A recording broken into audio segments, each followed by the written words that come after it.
I just screamed like a goat. You talk too? You talk also. That's how those goats in the internet video, that's what they sound like.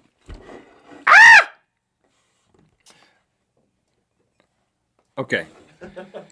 So, have you seen the video of the goats? Yeah, I think it's fake, man. I think that's a person's voice, even though they said it wasn't.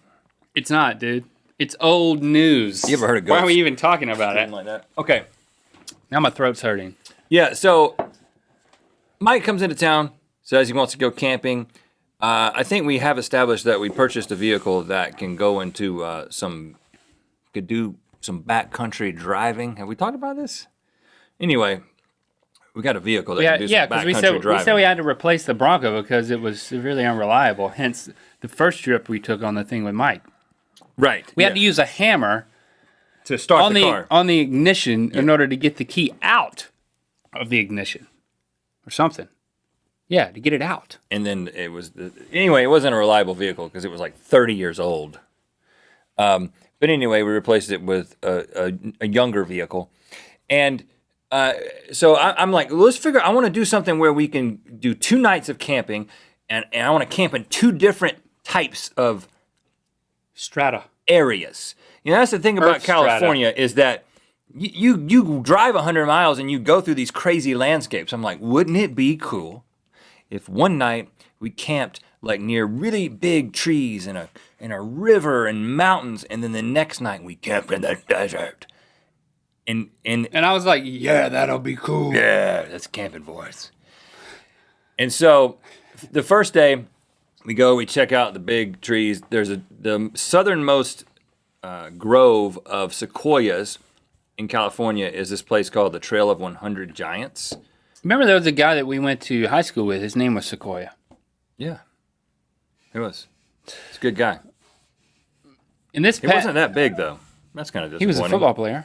Yeah, but he was kind of short. But he wasn't even that stocky. Well, I think they named him before he they had high hopes achieved full size. Anyway, we go around and we check out these sequoia trees. There's approximately 100 of them. But they're on a paved path. But like last year, 2 of these suckers that are together like this fell down, and some German dude caught it on a YouTube video. Caught it on his camera, and it's on YouTube.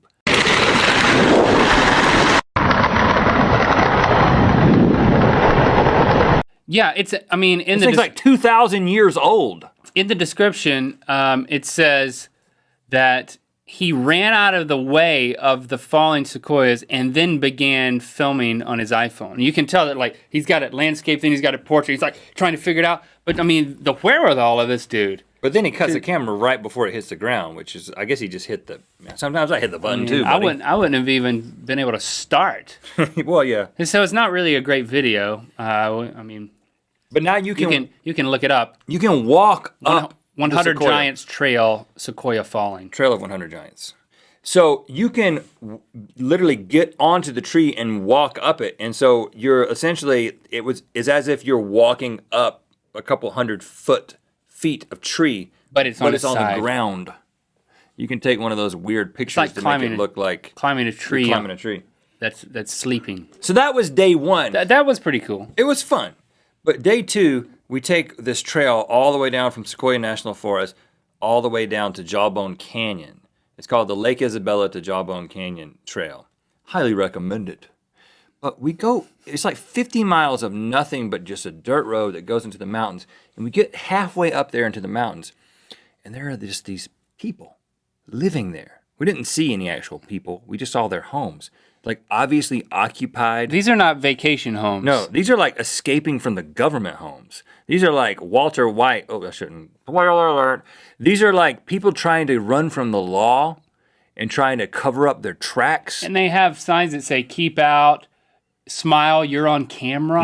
Lots of no trespassing. This is not a welcoming bunch. It's not like, welcome to the mountains. Have some blackberry wine on me. No, it's just like, don't set foot on my property. I don't know why I say blackberry wine. It just seems like the kind of thing that somebody in the mountains would offer you as a sign of hospitality. In your dreams.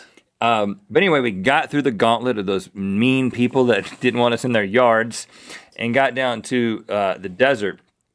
And that was quite a night of camping, a very windy night of camping, reminiscent of what you have with your family. I was very gun shy about the wind, and I kept saying, guys, it's windy. Listen, I've had bad experiences recently with said wind.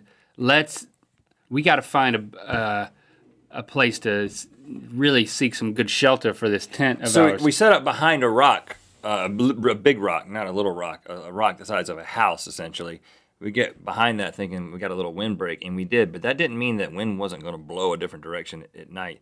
All I know is that I woke up at least 15 times, and every time the tent was pushing down on the three of us, and then it would pop back up. I was like, this is what happens to Link every time he goes camping. Maybe it's me. The wind comes, you've upset the wind gods. I know, and I went to the beach after that, and it was severely windy there. We had to leave The wind's following you around.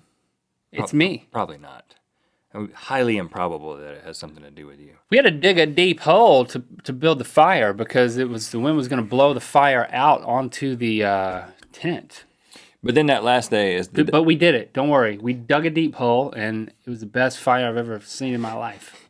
And that last day is the day that we went to the Bro-Schmidt Tunnel. We also went into some... there's these people... There's a place called Bickle Camp, and it's just these folks that live out there in the middle of the desert and have just a bunch of junk and a bunch of like RVs.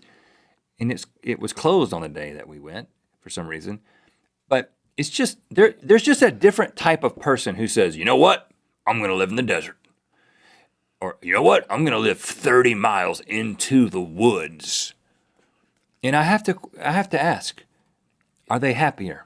Are they happier because they've made this decision to completely remove themselves from civilization? I feel like if they're the type of person that wants to do that, we should gladly welcome that decision for them.